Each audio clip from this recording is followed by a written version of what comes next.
오늘 저는 여러분과 예수님께서 마지막으로 기도하셨던 이 겟세마네 동산으로 가기를 원하는데요. 예수님의 겟세마네 기도는 어떤 기도였습니까? 또 예수님께서 보여주신 가장 모범적인 기도였고, 또 하나님의 뜻에 순종하여 또 죽음을 앞둔 간절한 기도, 우리 겟세마네 기도의 예수님의 기도의 원리를 우리가 배우고 또 우리가 한 주간 동안 우리도 역시 기도하며 따라가는 우리 주님의 제자가 되기를 소망합니다. 저는 겟세마네 기도를 통해서 세 가지를 알기를 원하는데, 첫 번째 기도는 아버지의 뜻을 이루소서입니다. 같이 읽어볼까요? 시작. 아버지의 뜻을 이루소서. 예수님의 겟세마네 기도 가장 중요한 특징 중에 하나가 하나님 아버지의 뜻을 구하는 기도였죠. 42절에 보시면 내 원대로 마시옵고 아버지의 원대로 되기를 원하나이다. 그러니까 예수님의 죽음은 여러분 하나님의 인류를 향한 사랑하셔서 구원 계획에 꼭 필요한 필연적인 계획이지만, 하나님께서는 예수님의 자발적인 순종으로 그분의 뜻을 이루어 가십니다. 예수님 역시 자신이 인류를 위해서 죽어야 한다는 것을 알고 계셨죠. 그것이 하나님의 뜻이었다는 것도 알고 계셨습니다. 여러분, 예수님의 죽음은 오래전에 하나님께서 뜻 안에서 계획되었지만 예수님께서는 그것을 받아들일 수도 있었고 거절하실 수 있으시다는 것도 아십니까? 그것을 자유의지라고 합니다. 그러니까 예수님의 죽음은 필연적인 것이지만 운명적인 것은 아니었습니다. 그러니까 많은 사람들이 가지는 가치관 중에 하나가 뭐냐면 운명주의입니다. 그러니까 운명주의가 뭘까요? 사람에게 정해진 운명을 누구도 억어할 수 없다는 것이죠. 그러니까 사람은 누구에게나 주어진 운명을 그대로 따라가야 한다라는 것입니다. 그러니까 세상의 모든 철학이 그렇게 생각하고 힌두교, 이슬람교, 불교 등 대부분의 종교가 그렇게 생각을 합니다. 그런데 성경은 어떻습니까? 전혀 다릅니다. 그러니까 성경은 뭐라고 말씀하는가? 하나님께서 우리에게, 인간에게 자유의지를 주셨다라고 말씀해요. 그러니까 자유의지가 뭡니까 여러분? 그렇게 할 수도 있고 하지 않을 수도 있는 인격적인 상태가 자유의지입니다. 자유의지는 우리에게 중요하고 필요합니다. 그러니까 하나님께서는 하나님 나라의 그분의 뜻을 어떻게 이루어 가시는가? 우리의 자유의지를 억압하시고 억눌러서 강요하시는 것이 아니에요. 그러니까 우리가 스스로 순종하고 따르게 함으로써 이루어 가신다는 것을 아세요? 그래서 우리에게 두 가지가 있습니다. 그러니까 우리의 생각과 상관없이 첫 번째로 하나님의 계획을 따라가야 하는 일이 있고요. 또 두 번째로 우리가 노력해서 이루어가는 일이 있습니다. 그리고 이 둘 사이를 우리가 분별할 줄 아는 지혜가 필요합니다. 신학자 중에 라인홀드 리버라는 신학자가 이 기도를 했거든요. 보시면 주여 제가 할 수 없는 일은 받아들이는 무엇을 주시고 평안을 주시고, 또 제가 변화시킬 수 있는 일은 변화시킬 수 있는 용기를 달라고 기도합니다. 그리고 이 둘 사이를 구별할 수 있는 지혜를 내게 허락하여 주옵소서.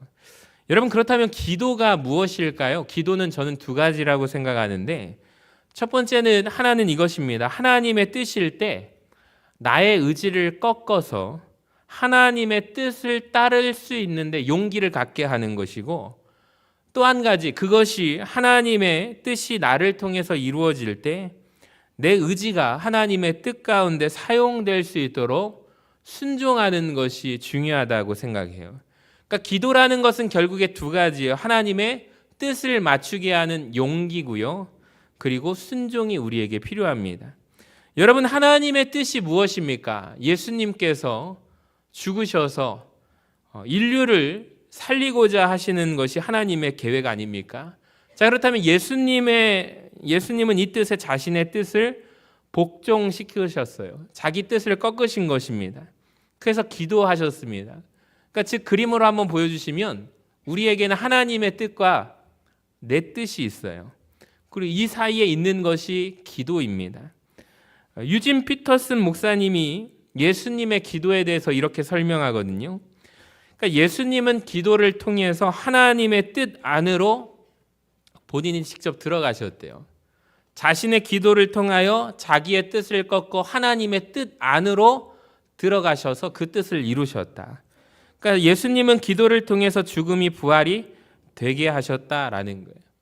여러분, 올해도 어김없이 우리가 사순절을 또 보내고 고난주간이 찾아왔습니다. 종려주일의 의미가 있는데요. 고난주일이라는 것입니다. 한번 따라해 볼까요? 고난주일. 이 고난주일의 문을 여는 것이 종려주일입니다. 그러니까 예수님께서 마태복음에 보니까 나귀가 몇 마리였죠?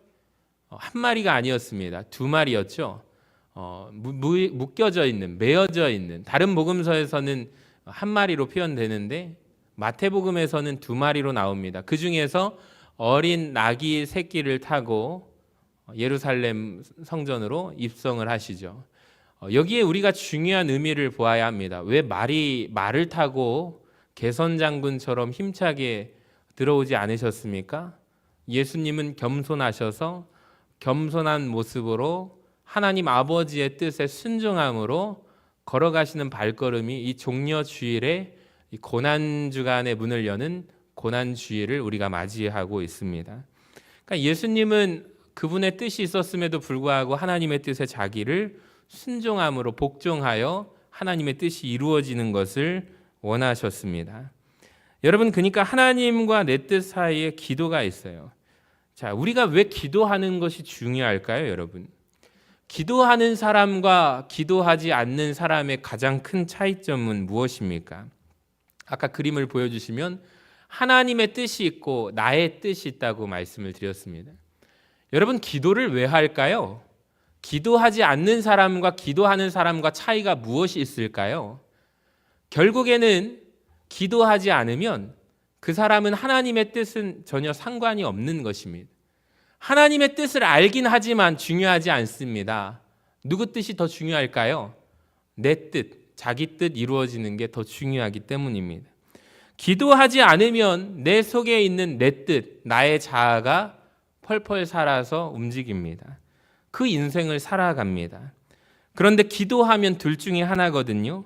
내 뜻이 하나님의 뜻이 아니라면 내 뜻을 과감하게 버리고 꺾어버리고 하나님의 뜻에 맞출 수 있는 용기가 우리에게 주어지는 것입니다. 나를 통해서 또 한 가지 하나님의 뜻이 이루어질 때는 거봐 내 말이 맞지 않느냐, 하나님의 뜻이 내 뜻이다, 이렇게 교만한 모습이 아니라 내 뜻을 하나님의 뜻 안에 들어가서 겸손하고 성실하게 사용되어지도록 하나님의 뜻을 이루는 용기를 갖게 합니다.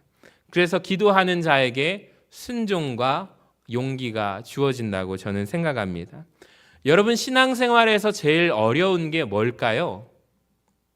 뭐가 어렵습니까? 저는 순종이 제일 어렵지 않을까 생각을 합니다. 순종이 어려운 이유가 있어요. 내 안에 자유의지가 있기 때문입니다. 그 말은 즉 내 안에 내 뜻과 내 의지가, 내 생각이 있기 때문이에요. 그러니까 만약에 내 뜻과 내 생각이 하나님 앞에 쓰임받으면 그것은 선한 도구가 됩니다. 그런데 내 뜻과 내 생각은 자주 하나님의 뜻에 반항합니다. 여기에 기도가 필요해요. 그러니까 기도는요, 하나님의 뜻에 우리를 복종시키게 하는 능력이 기도입니다. 우리 안에 있는 자아가, 여러분, 우리가 순종하고 싶은 마음 속에 늘 무너지는 이유가 방해하게 만드는 것입니다. 그래서 내 힘으로 순종할 수가 없는 거죠. 우리가 기도가 필요합니다. 겟세마네 동산에 성지순례를 가면 예수님이 기도하신 자리에 이런 시가 영어로 쓰여 있다고 합니다. 보시면, 아버지, 내가 당신의 뜻을 다 이해하지 못합니다. 그러나 당신을 신뢰합니다. 한번 따라해 볼까요? 당신을 신뢰합니다. 그러니까 예수님의 겟세마네의 기도를 누가 잘 표현한 거죠.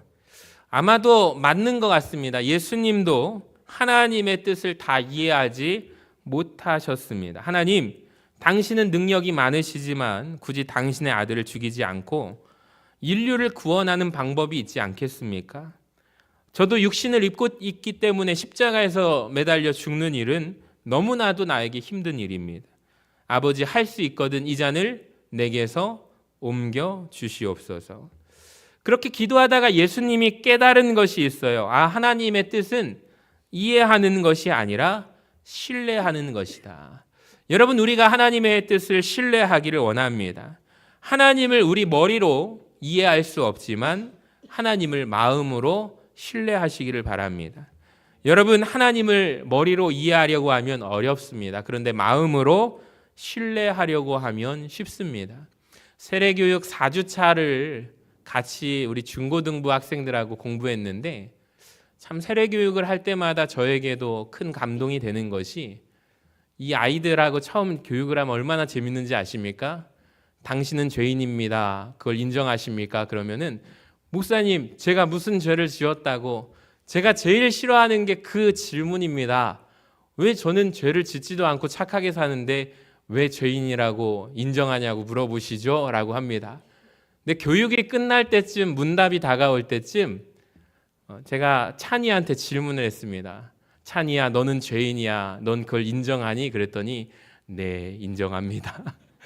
4주간의 교육 가운데 참 감사하죠. 이걸 인정하지 못하는 친구들도 굉장히 많거든요. 여러분, 머리로 이해되어지는 것이 아닌 것 같아요. 마음으로 우리가 신뢰하고 주님의 뜻을 의지하며 나아가는 것입니다. 그래도 여전히 내 안에 하나님을 신뢰합니다. 여러분, 예수님의 기도를 보시기 바랍니다. 하나님의 뜻에 복종시킨 기도거든요.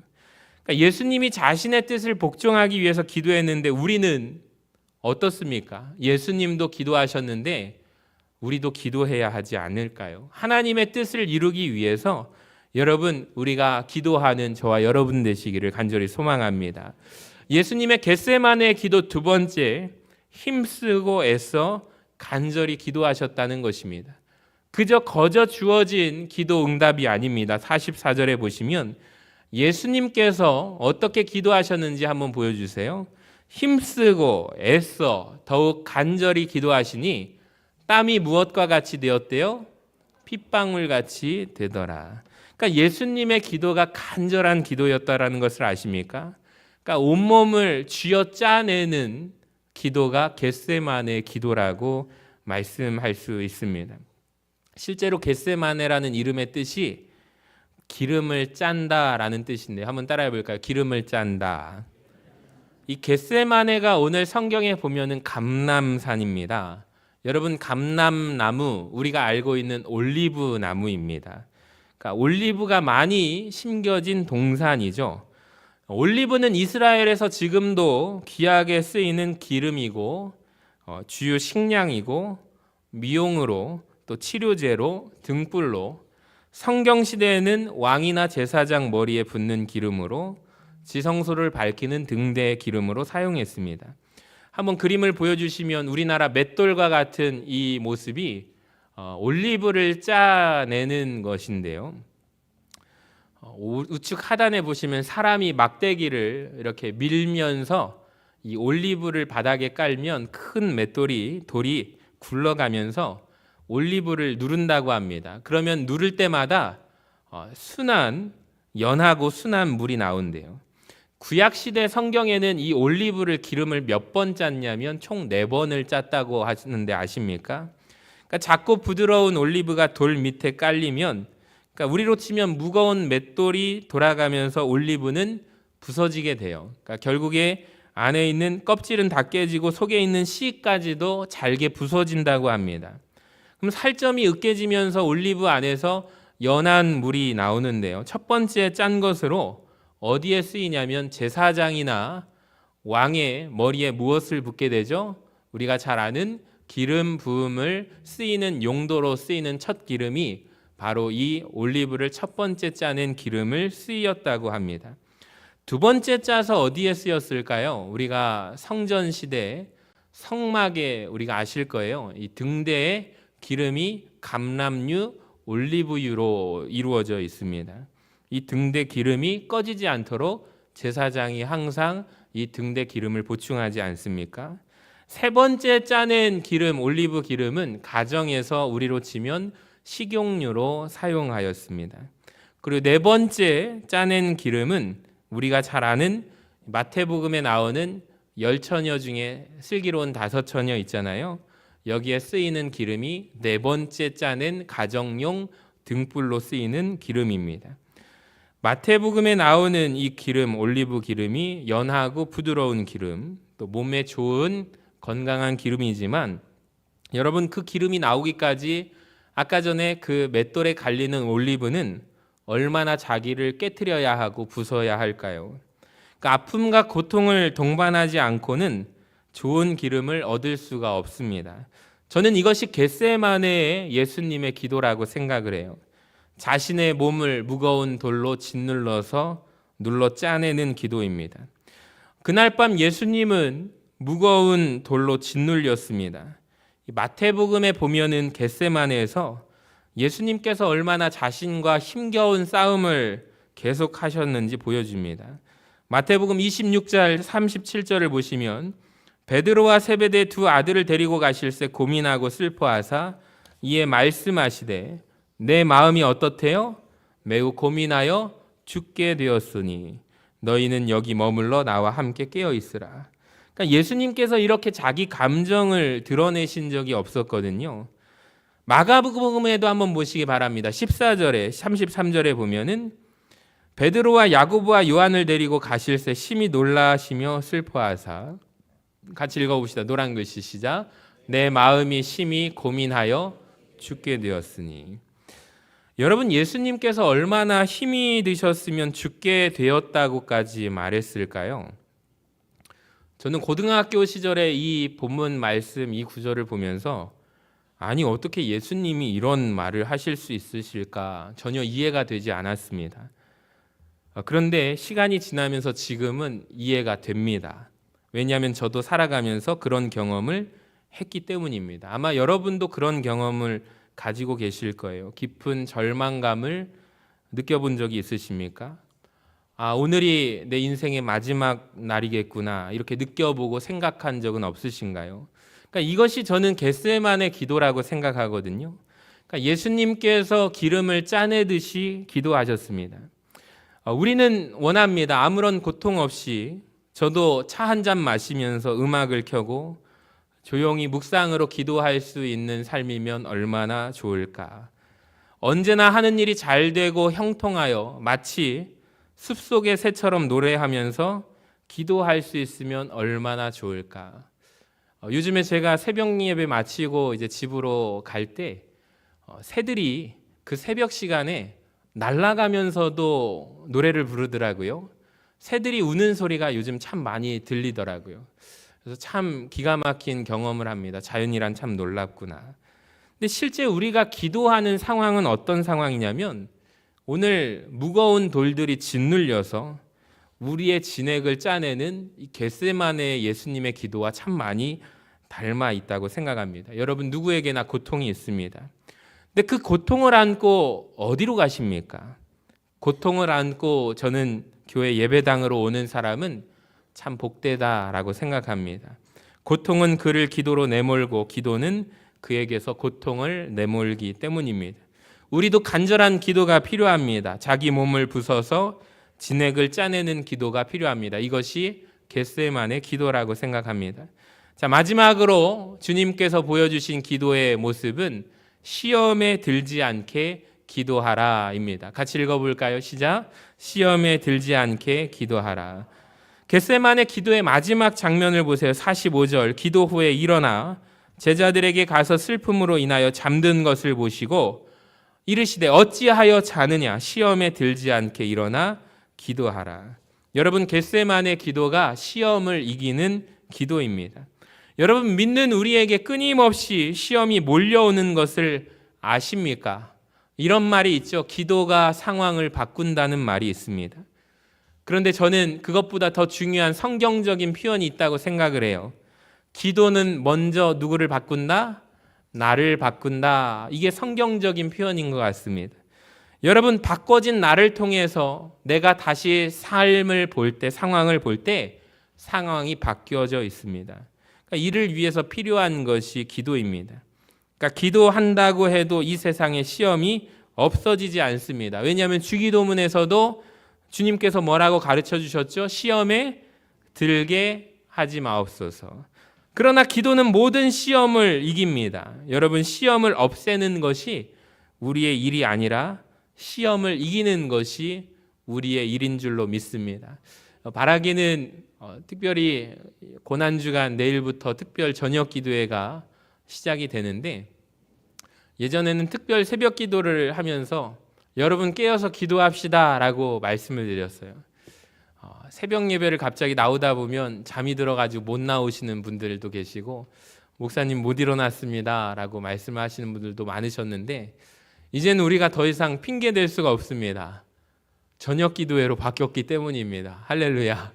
여러분, 특별 저녁 기도회에 함께 모두가 참여해서 완주하는 우리가 되기를 간절히 소망합니다. 예수님께서 이 고난의 걸음걸음 우리를 구원하시고자 십자가를 지고 걸어가시는데, 우리는 세상으로 밖으로 꽃구경 다닐 수는 없습니다. 우리에게 유혹이 가장 큰 유혹이 그것이 아닙니까? 여러분, 우리 모두가 한 마음으로 고난주간 특별 저녁 기도에 우리가 한 걸음 한 걸음 월요일부터 금요일까지 승리하시고 부활의 기쁨을 맞이하는 우리 한 주간 보내시기를 주님의 이름으로 간절히 축원합니다.